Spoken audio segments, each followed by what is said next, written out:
Hi, everyone. Welcome. I'm so glad that all of you are here. In case you don't know, I'm Sammy Seedaket Craythorne, your reigning Mrs. World 2025. And 11 days ago, I came back from Kazakhstan. If you asked me when I got crowned where my first royal trip would take me, I probably would have not guessed Kazakhstan at all. But here I am back in Thailand now. And honestly, I love that it surprised me because one of the first things I've learned about this title is that it takes you places you never planned for and asks things of you that nobody fully prepares you for as well. For example, I had the honor of announcing the winner at a pageant there on the stage in front of everyone. I rehearsed my walk, but what I wasn't trained for was how to put a crown on someone's head. Luckily, the two national directors asked me to practice putting the crown on two of the girls that hadn't been practiced before. There was something interesting that I've discovered through my Mrs. World reign. So rather than just me talking to you, I thought, why not invite the one person who has actually done this before me, the woman who handed me this magical crown, which is in a box now. Yes, The one who stood where I am standing now, not so long ago, and figured it all out by herself. She is a trailblazer. She's so warm. She's the kind of a woman who makes you feel that you can do it. You can do hard things just by being in the same room as her. And she also made history as the first Black woman in 40 years of Mrs. World to wear the crown. And today she's here with me online. Please give a big round of hello applause. everyone. Princess, my mentor, and especially my person, Mrs. World 2024, Tshego Gaelae. That's the one. Good afternoon, good morning, good evening, depending on where in the world you are catching us from. My name is Tshego Gaelae. I'm so excited to be having a chat with my queen and friend, Mrs. World 2025, Sammy Craythorne. Hi, Queen. Thank you for very much. I know, our time zone is very different, and thank you for making the time and having this conversation with me. I would really, I would really love to have this conversation with you as you have been there before, and so many people might be wondering, what have you done, and what have I been doing, and what will I be doing, and what goes, Yeah. behind closed doors. We only see pictures, videos of us, but what is it that we really going through, as well as, Yeah. experiencing different things as Mrs. World. So, yeah. Yeah, in real time. And you just came back from your travels Mhm. to Kazakhstan. So how was that for you? Well, honestly, I had a lot of car sick there. I Oh, I wasn't actually prepared. remember. Yeah. So one of my first conversations with you was about your car sickness. So how did you manage that in So Kazakhstan? funny. It's so funny because our first encounter was I got to sit next to you during our Mm-hmm. photo shoot at the Valley of Fire, and I got so sick of the motion sickness that I asked to sit in the front, and I was like, I landed just right next to Mrs. World. So yeah, my car sickness is still a problem for me. But I wasn't prepared because I didn't think that I will be sitting in the van. I would be sitting in the car, which I was. But at first, I thought it was just one driver. I thought it was just a particular taxi driver that was not driving very, very well, or maybe a particular road, the route that they choose. But nope, it was a pattern. So I ended up moving to the front seat most of the trips after I realized, which is, as Mrs. World, it might not really be a graceful look, but I have to say, survival comes first. Yeah, sometimes practicality has to it has to take precedence, in moments like that, especially if it's something you were not necessarily prepared for. You're just gonna have to go with the prepared, or rather the practical solution. But what was the highlight for you in that trip to Kazakhstan? Well, I think the highlight, um, I would say, is the women that joined Mrs. Kazakhstan.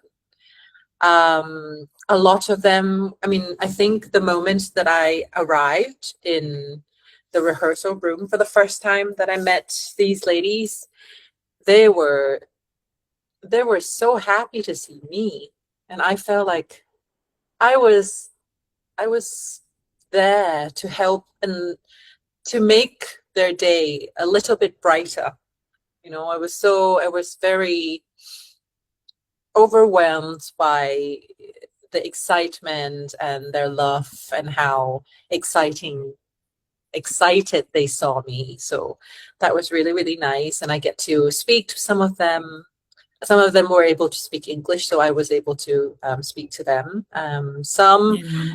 greeted me with different gifts. That was really kind of them as well. And Mm, still have taking them home with me. And yeah, it's just, and also another thing is to learn about their own different stories.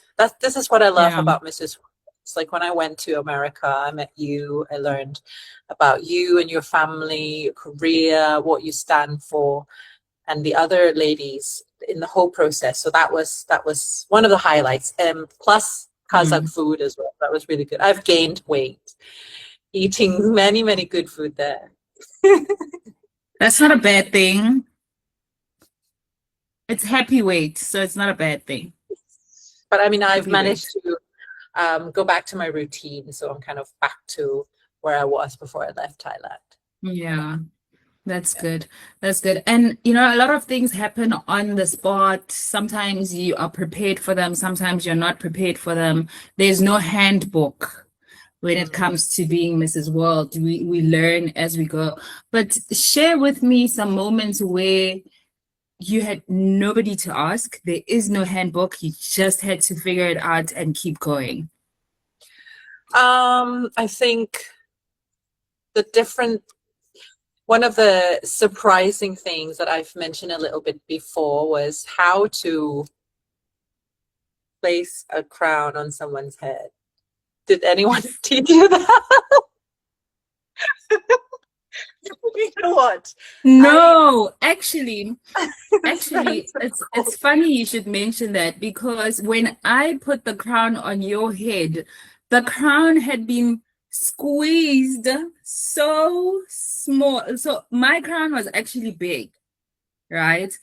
My crown was actually big, and I think to accommodate my different hairstyles, my crown was a lot wider than your crown was. So I was like, oh my goodness, can I please not ruin this lady's hair when I'm trying to put the crown on her head? Can I not make the crown fall? That would be an even bigger disaster. Can I not break the crown? So nobody, and that moment is not rehearsed. That moment is not rehearsed. So it happens organically. It happens in the moment. Cameras are rolling, lights are flashing, everyone is in the moment. So it's funny you should mention that, because I remember thinking, oh snap, this crown is so tight. I wish that it was a little bit wider so I can tighten it on your head. You know, so yeah, it's funny you should mention that. That's a good one. That is a good Yeah. one. I think in hindsight, there are actually a couple of, I get to actually practice. They asked me during the rehearsal to place a crown, but it's a different crown. It's not the real one that I crowned. Yes. I mean, it was a little bit difficult. And then it's different from our ones. It's like the one that could actually clip on the hair, but you have to have a lot of hair to stay on. Oh, that would help. Yeah. And then I I remember going through like videos of me crowning Dr. Camellia, and I mean I saw some of the comments that said she didn't even put her crown properly, and I'm like, what? Did I not do it? I was going through Ugh. pictures. It's straight. I think I did it right, and Yeah, I think you did it properly. yeah, and you have to put on the sash as well. And when I started Yes. putting on the sash on the night, like the penultimate night before the final, I was very determined because I put it on. I was like, oh, this is not. I was very. I have to make it perfect. I don't want to look like funny in front of. Mm, So that was something that I learned on the stage yeah. spot. And I Yeah. think And the thing that I learned was there was one time I went to a chocolate shop and then I saw this little girl and she was like pointing at me to her father and she said something in Russian. And then we got to talk after. And then I asked her, what's your name? We used Google Translate to speak. And I found out that she said to her father, she's the tallest girl I've ever seen. And I said, yes, I am the tallest girl. I'm also a beauty queen. And I just like spoke to her about it and her mum sent the picture through and I just invited her to come to the finals. that's beautiful. We Could you imagine that? yeah, it was I just decided that why not? I mean, Hmm. it's this is why, it's not the stage, it's not the crown. It's actually I wanted her to see that women can do something that is so beautiful and Yeah. she can grow up to become exactly what she wants to be. Mm, Nothing has to be that, it's just a moment. And I just said yes to it. And then it be kind of another yeah. thing that became the highlight of my entire trip. That's beautiful. And that's just remembering that, sure, the crowns are placed on our heads, but it's so much bigger than us. It's Mhm. what impact it makes to the next person, even if it's just one person in a moment, you know? I think that's so beautiful. That is such a beautiful moment that will probably live with you for the rest of your life, you know? It's so Yeah. beautiful. But those are the feel good and heartwarming moments, you know? What would you say has been a gap for you? A gap in terms of how you imagined Uh-huh. your royal duties would be versus what the last couple of months have been? Okay. So before I went, I imagine, it will be like organized, glamorous. When I arrive, people expecting everyone, including me, to look beautiful and everything flows. But then parts of it was exactly that, beautiful events, incredible people, moments I will never forget. The gap is, funnily enough, it was the hotel room. The hotel room was more of the place that nobody really sees you. I was there. This time I was there alone. My family were not there. I had no team. Oh, Yeah, so I asked a friend to come along to help me with the video and photos, but there was no stylist, no makeup artist, no husband to help ironing the clothes. Nobody tell you how the hair looks or the sash is sitting right. It's just you, mm, Sarah, um, and about 2 hours to beautify yourself and make you become Mrs. World before you walk out yeah, the door. So some days I have to say that it felt really empowering. Like I got this, I know who I am. But to me, yeah, other days I just feel I had to dig, really, really dig because yeah, the job is not really the event though. The job is actually to mm, show up on an event like nothing was hard. You have to show up like yeah, everything flawless and every single day in a country that you don't speak the language, yeah, in a car that makes you feel car sick, figuring yeah, out the protocol on the spot. And this is really, you know, the gap where nobody's taking photographs or recording that. It's just, I just wanted to say this for any woman who is like watching and wants this title, Mrs. Well, that it is everything you imagine and it asks more of what you expect. Mm, And somehow both of this will make it worth it. yeah. I think I can definitely resonate with what you're saying, because some moments require, I don't know, I used to feel like some moments really required just me. Mm. Just me, the raw me, and me just sort of figuring it out for myself, you know. I think and I look back on those moments with a lot of gratitude as well. As hard as it may have been in some of those moments, I still look back with a lot of gratitude, because I think um we become so dependent on everyone else.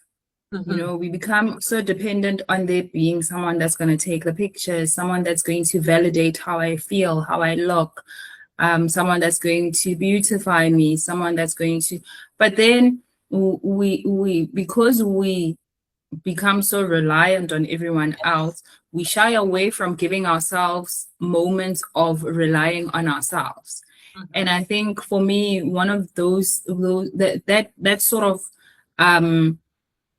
empowerment, or not even empowerment, maybe rather say, yeah, the ability to just be self-reliant. I think that for me is something that I needed and I appreciate. I think going forward, it makes me view things a little bit differently, because you know what you are to yourself, or what you bring to yourself, or what you can provide for yourself, you know.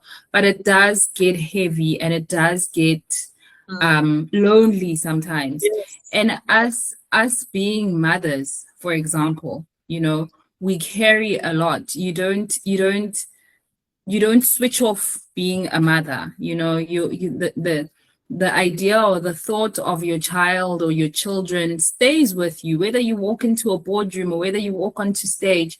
It just lingers right there in your mind. And you, just like me, are a mother, a wife. You know, how do you feel? Do you feel like carrying the title has changed you in some ways, or do you feel like it would change you? Well, how do you feel about carrying the title, being a wife and a mom in these last few weeks? Before I answer that question, I just wanted to highlight a bit as an introduction. So Medina, one of the national directors of Mrs. Kazakhstan, she told me that the application for Mrs. Kazakhstan, there's 22,000 people that applied. So these two, 22,000 people, and they interviewed 1,000 people. So that was before I went to Kazakhstan, and I sat with that number because, you know, it doesn't just happen without serious work. Someone's got to believe in these women enough to build something worth applying for. Okay, it's not only just Mrs. World. They crown different Mrs. Platforms. She told me that each one of them that came to interview, they have their own story. And I understand that feeling completely, just like us. There are mothers, there are married, there are single mothers. Some of them that I get to speak with, there are single moms, divorced. Because when I was in Kazakhstan, my husband and my son were at home in Thailand. And to answer your question, you know, there were dinners that I was not there. The bedtime that I missed, I couldn't read the story to Alex. And the small everyday moments that actually are big moments that is going on without me. And also as a wife, as a mother, the time was gone because I couldn't get back. And I still have that guilt of not being there. Yeah. I mean, not that my family doesn't support me. They do. They do completely without hesitation. but the support doesn't really erase that feeling that you can be supported and still lying awake, wondering if you actually make the right decision going by yourself for so long. And I had to go. That's not because anyone forced me to go, but because it is my dream. It is my happiness. Just going back to Happy Mothers again, to be able to stand on a stage that I have never been to be wearing the crown and showing women what is made possible, and to show them what Mrs. World actually looks like from the inside, and to show them that I'm not perfect. You know, I get caught. I get ready alone in my hotel room. I miss my boys, but I show up. I show up anyway. And because I don't live, if I don't live this dream fully, what am I to be telling or modeling my son? What am I to be telling the women I'm asking to be brave, to be happy?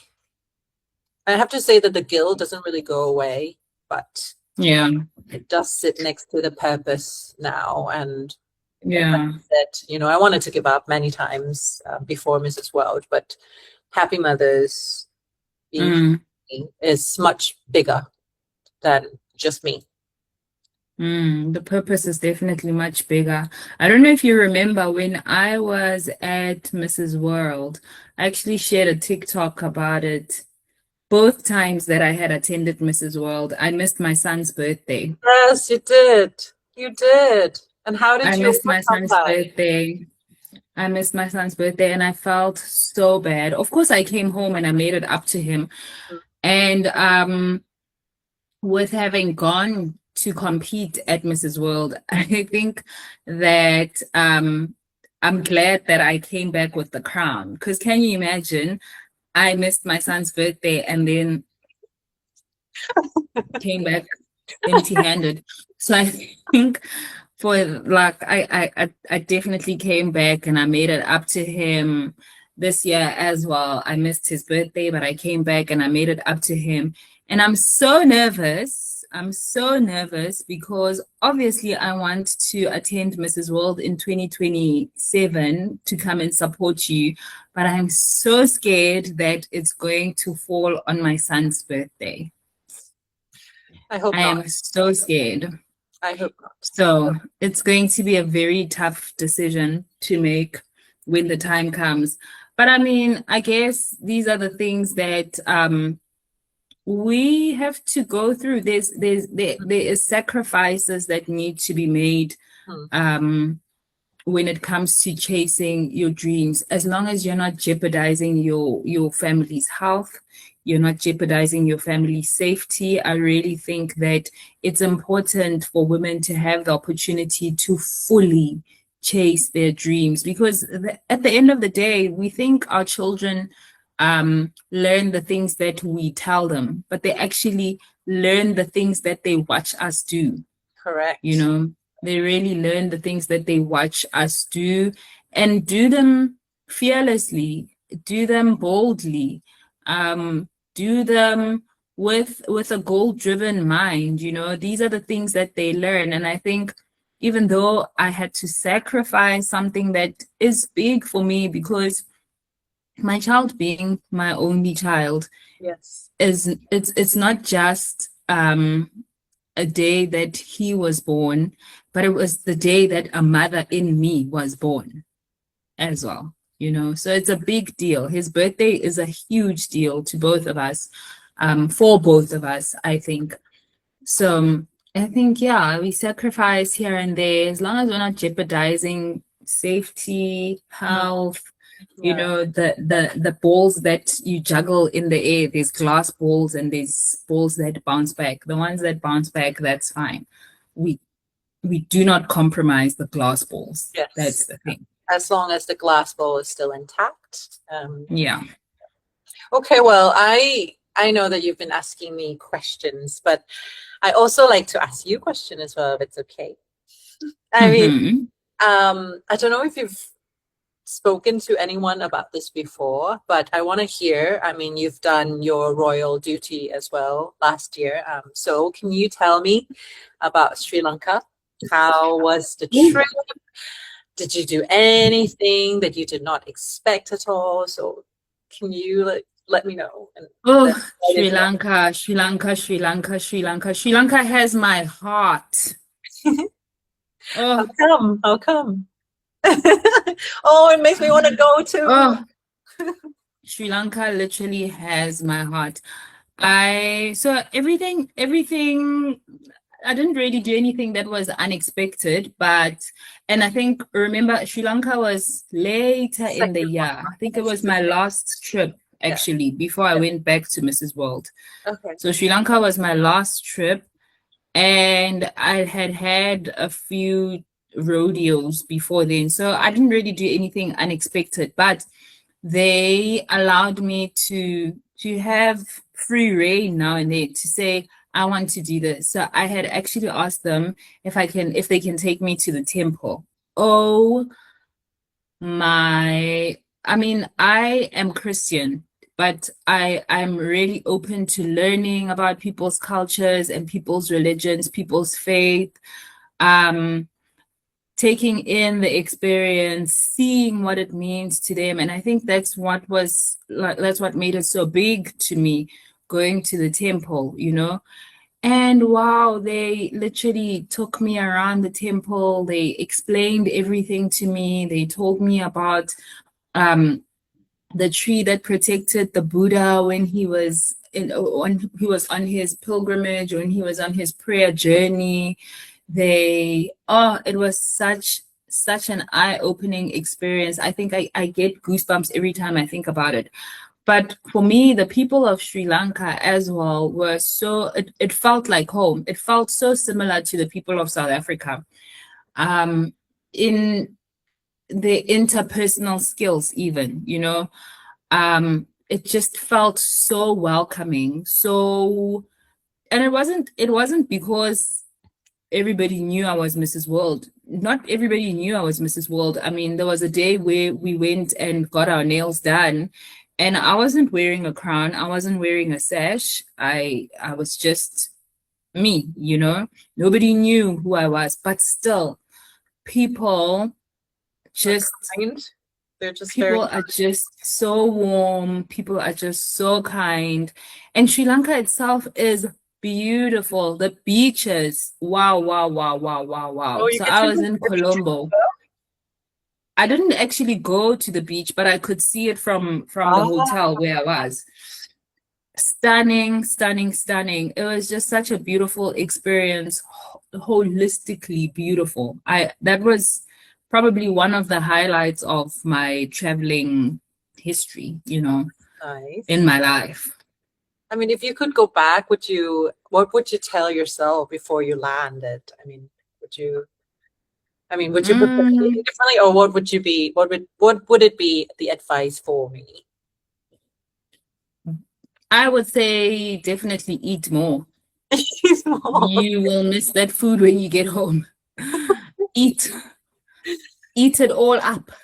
Okay, I will. So Kind of yeah, like eat it because of all that. up. Enjoy it. Take in the whole experience. I absolutely loved Sri Lanka. I have such great memories of being in Sri Lanka. And for me, it was really special because Mrs. Sri Lanka, Ishadi, she was my roommate at Mrs. World, and she was my runner-up as well. So and we did everything together at Mrs. World. Oh, nice. We were two peas in a pod. Everybody knew that for that week, if you see me, you're probably going to see Mrs. Sri Lanka somewhere lurking around me. So we were two peas in a pod, and it was very special. It felt like going to visit a friend. Hmm. It really felt like going to visit a friend. That was nice. That was really nice. I hope I Yeah. will get to see her. I never get to speak to her. I Um, hope you will. You'll absolutely love her. You will absolutely love her. And just like us, she has a small son as well. oh, okay. And then I will probably see Sabina as well, my roommate. Yes. Yes. It was very special for me to have been there to crown Sabina as well. So nice. Okay. Mm. And so we know about Sri Lanka. What about, so another country that you went to, was it Russia? I did. I Was went to it Russia. different from Sri Lanka It or? was different from Sri Lanka, but not any bad. Not in a bad way. It was different from Sri Lanka. I think because the difference in culture. Some people may be a lot more sheltered than others, you know, but they get to know you, they open up to you. Russia was quite an experience as well. We went to the city center and wow, to take in the architecture was something so special, so special. We also went to the South African embassy in Russia. So that for me was a very special moment. It was like seeing a piece of home, but in Russia. And another thing that made it extra special for me is that on the day that we went to the consulate, it was my birthday. It actually was my Wow. birthday. And you went with your It was my husband? birthday. I was with my husband, yes. Okay. I was with my husband. So that for me was also a very special trip. And I'm so glad that I got to experience it with my husband. Oh, that's very nice. That's very Yeah. Okay. So one last question for you, and I think every queen is watching now would like to hear their answer. So what is the one thing that you wish you had told me? I'm so sorry. I never really asked you anything before I went. But What's in the one thing hindsight, I wish I had told you? yeah, before I went to Kazakhstan, there's no handbook, as you said. No conversation. What would be the one? We've talked a lot. I have to say, we've talked a lot. The one thing that I wish I had told you before you went to Kazakhstan, I don't know how similar Kazakhstan is to Russia. Probably is. Hmm.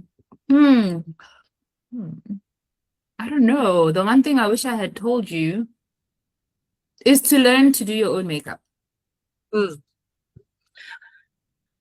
Yep.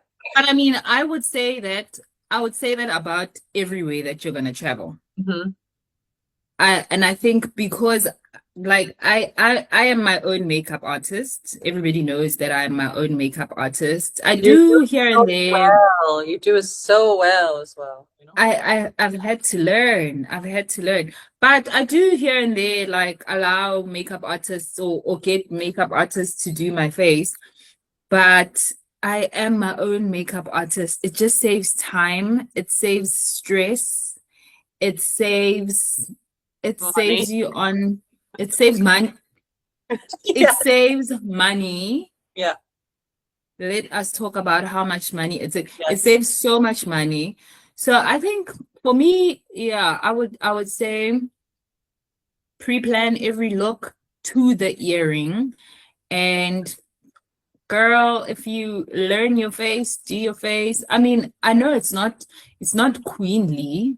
Maybe it's not queenly. Queens have people that are waiting on them the whole time, but that's not necessarily the case in the case of Mrs. World. I mean, if you can, great. If you can't, by all means, learn your face, do your makeup, and get comfortable doing it, you know.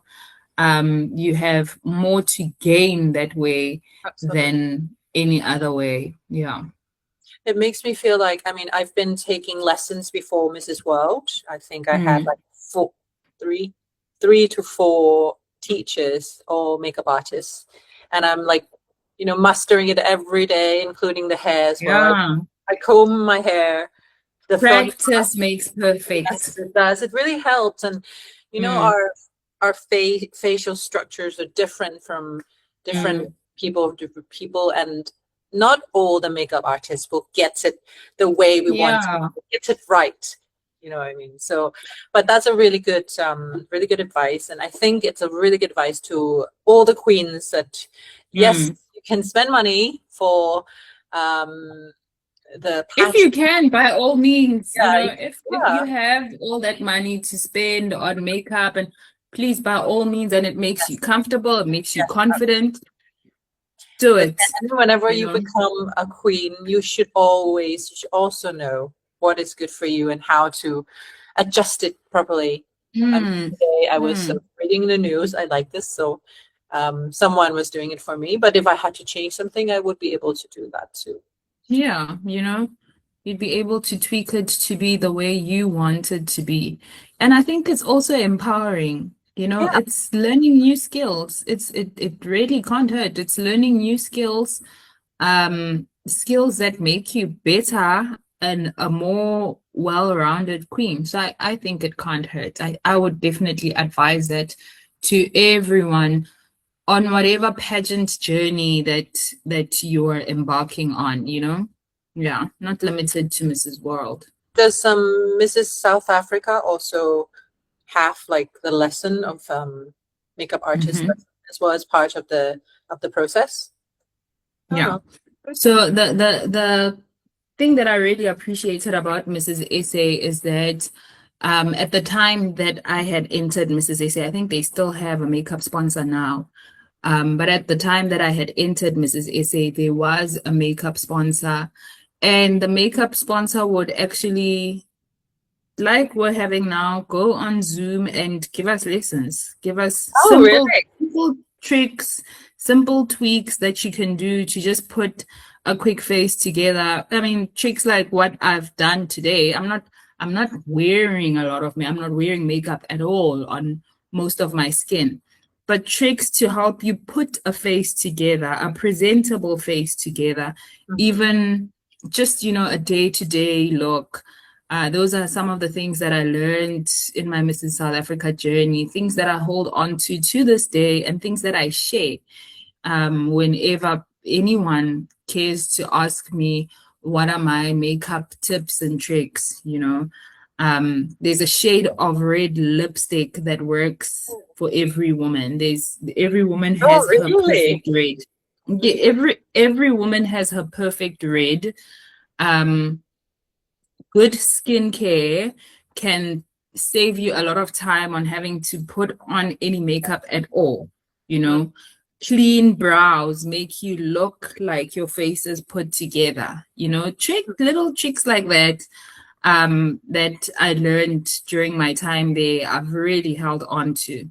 So I think it's just really empowering on a pageant journey because you're not always going to have the opportunity to sit for an hour, Yes. minimum an hour with a makeup artist who has to rush to other people or who has to find your perfect shade or who has to, you know, there's different challenges that can come about. But I think it's really empowering to just take on one of those pageant to-dos and make it your own responsibility and just run with it.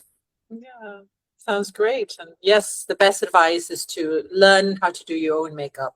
Regardless, it doesn't really have to be too professional, but It with really practice, doesn't. right? With practice, I feel. I mean, I knew how to put makeup on very little before, and then throughout my pageantry, it really It helped gets me. better and better. Hey. Yes, it get better. And now I have my own. I'm actually sitting in front of my makeup kind of kingdom. I have a lot of stuff here, and I'm just learning every single day. Still, I learn how to brush my comb my hair in the front. Now it's not Yeah. 45 degrees, and you know, it's kind of cool to have this It as a really skill. is working. It's working so well. It's Yeah. working so well. But Queen, you are now a few weeks, I wouldn't even say a few weeks, let's say almost 3 months into your Mrs. World journey. What do you want this year ahead of you to mean to you beyond the crown and the title and the sashes? What do you want it to mean to you? You know, Drew, I don't know if you remember, but the top six question asked about the superpower. One word, Mhm. but honestly, I cannot do one word. And I was like thinking, happy. happy? Doesn't make any sense. I'm going to say 2 words. I'm going to say 2 words regardless. So I said happy mothers. And I mean it simply and exactly how it sounds. I want every mother who come in contact with me, whether it's at the chocolate shop, the mother of IBB in Kazakhstan, or anyone who's watching this, who might be watching this on the phone when their kids are still sleeping, to understand what the words mean, and not just to understand, but actually to practice it. Practice them, because I know what it feels like not to be okay. And really, we talked about this before. We had the depression that comes from being a mother, and we know, how emotionally it makes you feel, physically and mentally. And we don't want that to be carried quietly, because a lot of people, including mostly starting from you, mother, you feel that is not grateful. But and from my work at Save the Children, when a mother is well, when she's happy, her children are doing much better. And it's not 2 separate things, it's actually one same thing.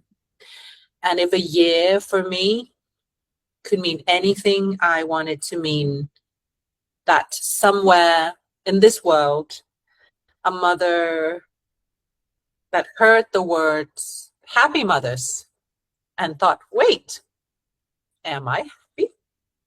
And, it kind of triggers and did something to them. And if that is possible, then that's enough for me. That is everything that I could ever ask for, because this is why I joined Mrs. World.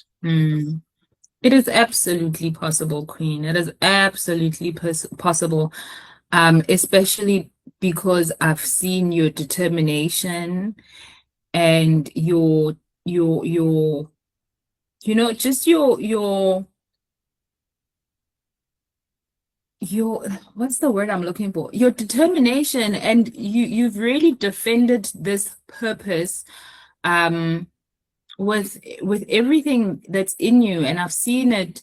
We've spoken about it, we've had conversations about it, and I can see how much it means to you. So it's definitely possible. It's beyond possible, and I think it's going to happen for you. I think this year is going to be a year of impact for you, inspiration to mothers all around the world. And you're absolutely right. When a mother is happy,